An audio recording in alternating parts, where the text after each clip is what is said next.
Hola, buenas tardes. Es un gran placer estar aquí. Les pido una disculpa por la voz, pero tengo gripa hoy. En México muchos viven con la mano extendida, con la palma abierta, esperando la próxima dádiva del próximo político, esperando la entrega del cheque o el contrato o la camiseta o el vale, o la torta, o la licuadora, o la pensión, o el puesto, o la recomendación, o la concesión de un bien público, esperando la dádiva de lo que Octavio Paz llamó el logro filantrópico, la generosidad del Estado que con el paso del tiempo produce personas acostumbradas a recibir en vez de participar, personas que son vasos y tazas, ciudadanos vasija, ciudadanos olla, recipientes en vez de participantes, resignados ante lo poco que se vacía dentro de ellos, porque la economía no crece lo suficiente, porque el país no avanza como debería, porque el tiempo transcurre y los pobres no dejan de serlo. En México sigue siendo difícil saltar de una clase a otra, de un decil a otro. En México la brecha entre los de abajo y los de arriba es cada vez más infranqueable. Como lo revela un estudio reciente del Banco Interamericano de Desarrollo, el hijo de un obrero solo tiene el 10% de probabilidades de convertirse en profesionista. Nacer en la pobreza en este país significa, en la mayor parte de los casos, morir en ella.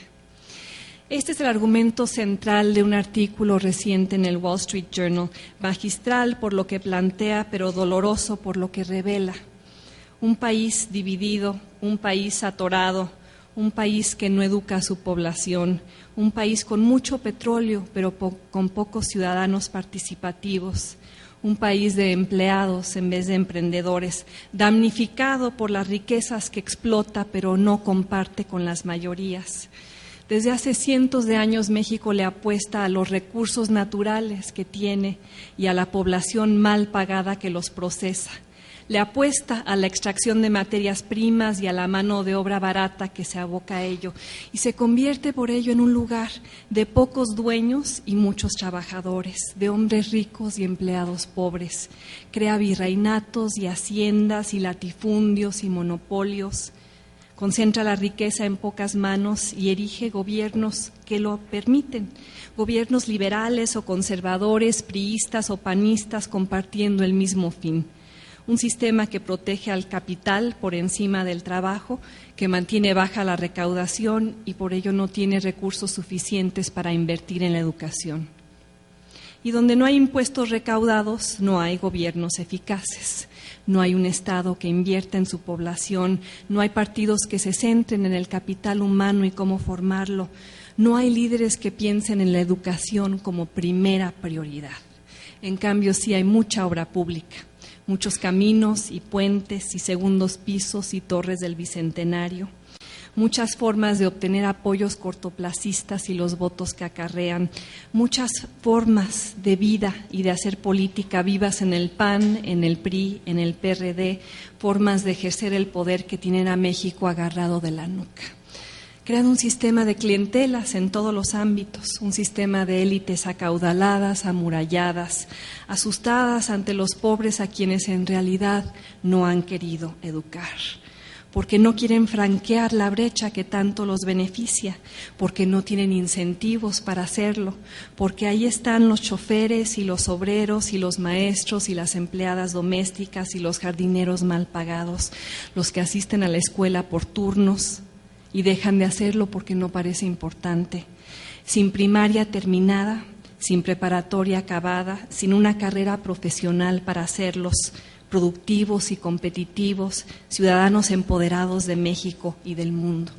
Un sistema en nuestro país político, social, cultural, basado no en el mérito, sino en las relaciones, basado no en la excelencia, sino en los contactos, donde importa menos el grado que el apellido, donde los puestos se adjudican como recompensa a la lealtad y no al profesionalismo, donde las puertas se abren para los disciplinados y no necesariamente para los creativos.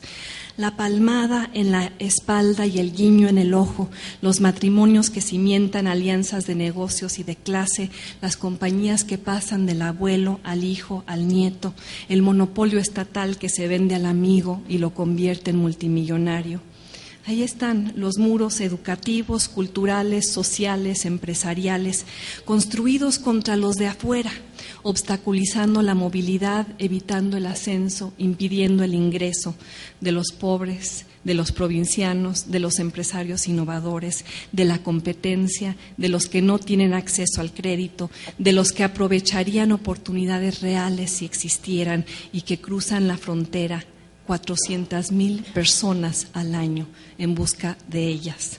Millones de mexicanos supervivientes ansiosos de un sistema que no funciona para ellos. Frenando la competitividad del país ante un mundo globalizado, llevando la frustración a las calles de estados como Oaxaca, reforzando la desesperanza de los desposeídos, arando el terreno para que cualquiera que ofrezca recetas rápidas y que provea un proyecto alternativo con el cual salvar a la nación tenga eco, alimentando el éxodo y la exportación de talento que entraña, convirtiendo a México en un país en el que 1 de cada 5 hombres entre la edad de 25 y 35 años vive en Estados Unidos. México tiene estabilidad, es cierto. México no ha padecido otra crisis en años, es cierto. México tiene el programa Oportunidades, es cierto. Pero eso no es suficiente para construir una clase media amplia, para garantizar la movilidad social, para crear trampolines que permitan saltar de la tortillería al diseño de software, para darle 8 años más de educación al 20% de la población más pobre de este país, para cambiar una estadística que encoge el ánimo. El porcentaje de mexicanos entre 25 y 34 años con educación superior es de 5%, comparado con 2% para una generación 30 años mayor. Otros países lo han hecho más y lo han hecho mejor. En Corea del Sur la proporción hoy es de 26%, cuando hace 30 años era solo de 8%. Hace 25 años la economía coreana era 4 veces menor a la de México. Este año la rebasa. Algo está mal, algo no funciona, tiene que ver con una cuestión profunda, histórica, estructural, con la cual comencé esta presentación. La apuesta que el país le hace a sus recursos por encima de su población, la extracción del petróleo por encima de la inversión en la gente, la concentración de la riqueza que este modelo genera, las disparidades que acentúa, la población poco educada y pobre que produce, el comportamiento clientelar que induce, la ciudadanía poco participativa que engendra, los recipientes apáticos que hornea generación tras generación. Y el círculo vicioso que esto institucionaliza, ese patrón de comportamiento transeccional que condena a México al estancamiento independientemente de quién llegue a Los Pinos y gobierne desde ahí. Ese patrón de reformas parciales o minimalistas o postergadas, de privatizaciones amañadas o mal ejecutadas, de todo lo que no se hace porque el petróleo vale más de $70 el barril. Eso que permite perder el tiempo, evitar las reformas indispensables, darle cosas a la población en vez de educarla.